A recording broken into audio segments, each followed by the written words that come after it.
Beauty's hands were red and sore. The cold water from the bucket stung her fingers, but she kept scrubbing. Inside, her sisters sat by the fire, brushing their hair and laughing. They never lifted a finger. She wasn't surprised. They never helped with chores, not even after their father lost all his money.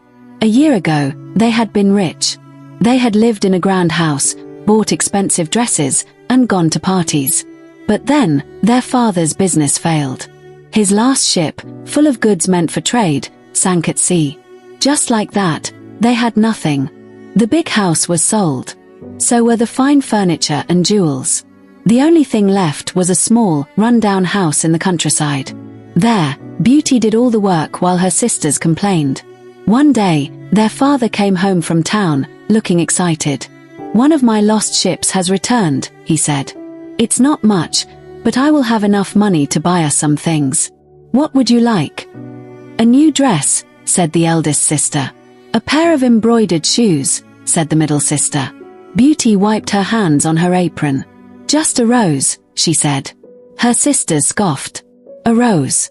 How foolish." But their father smiled. "If that's what you want, I will bring you one." On his way home, the father realized he had forgotten Beauty's rose. He was about to turn back when a storm rolled in.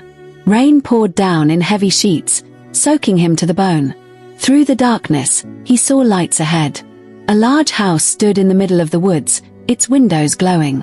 The front gate was open. He stepped inside. "Hello," he called. No answer. Inside, a fire burned in the fireplace. A grand table was covered in food, fresh bread, steaming soup, roasted meat. His stomach growled. Slowly, he sat down and took a bite. No one stopped him.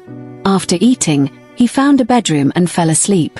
The next morning, he still saw no one. But outside, in the garden, he saw a bush full of roses. He reached out and picked one. A deep, angry voice shouted behind him, "You steal from me." The father turned and gasped. A man stood there, tall, with dark eyes and a heavy coat.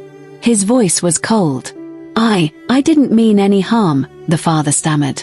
"You took what is mine," the man said. "For that, you must pay." "Please," the father begged. "It was for my daughter." The man was silent for a long moment. Then he said, "If one of your daughters comes to stay in your place, I will let you go. If not, return in 3 months to face your punishment." Terrified, the father nodded and hurried home. Follow Trinity Stories for more. Like, comment, and share.